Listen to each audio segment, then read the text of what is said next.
This mission has produced some brand new results that give us our very first look at our home in the galaxy. Nearly a year after its launch, NASA's Interstellar Boundary Explorer spacecraft is successfully imaging and mapping the dynamic interactions taking place where the hot solar wind slams into the cold expanse of space. What we've observed with IBEX is this really narrow ribbon of strong emission, lots of particles, lots of neutral atoms coming in from the interaction at the edge of our heliosphere, the edge of our solar system. IBEX's mission team unveiled the first ever all-sky view constructed from IBEX data.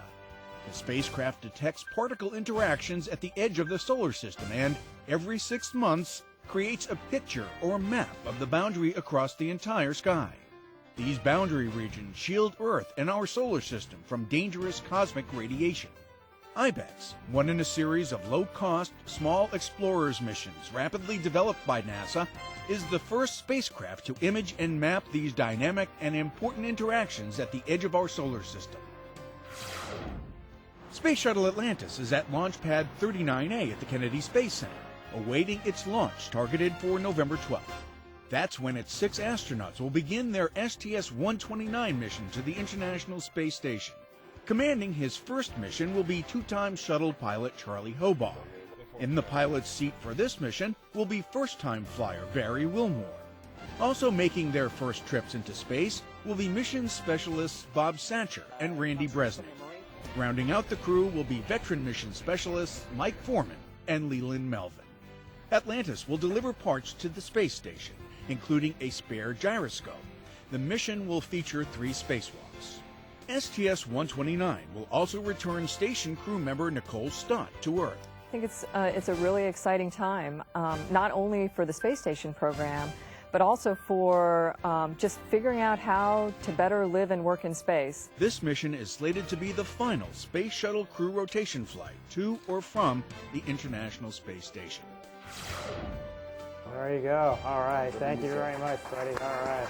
Members of the STS-128 crew thanked Stennis Space Center employees for their contributions to a safe mission. Commander Fred Sturko and mission specialist Pat Forrester narrated highlights of their successful late summer trip to the International Space Station aboard Space Shuttle Discovery. Booster ignition and liftoff of Discovery.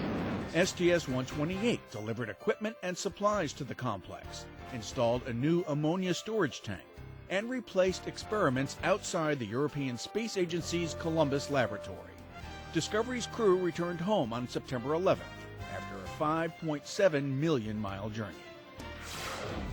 I hope you're watching how hard I have to hit this into the ground. The moon rock, with which NASA honored President John F. Kennedy as an ambassador of exploration, was presented to Rice University during halftime of the Rice-Navy football game in Houston. On behalf of the Kennedy family and NASA, it is my honor to present to Rice University the NASA Ambassador of Exploration Award. Mike Coates, a former astronaut and director of the Johnson Space Center, presented the moon rock to Rice President David Lebron. The Kennedy family selected Rice to house and publicly display the lunar sample at its Fondren Library. Why, some say the moon. Why choose this as our goal? Kennedy was honored for his vision and leadership in landing a man on the moon.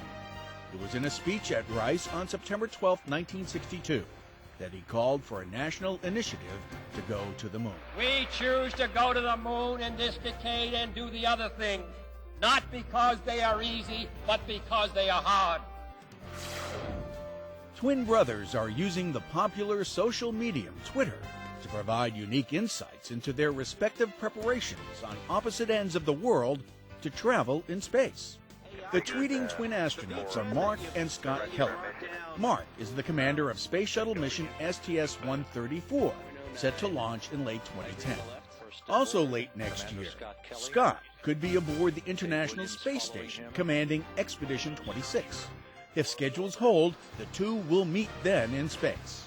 To follow the Kelly twins as they communicate with the world and each other, check out their Twitter accounts. For Mark, visit http://twitter.com/shuttle CDR Kelly. For Scott, log on to http://twitter.com/station CDR Kelly. And that's This Week at NASA. For more on these and other stories, log on to www.nasa.gov.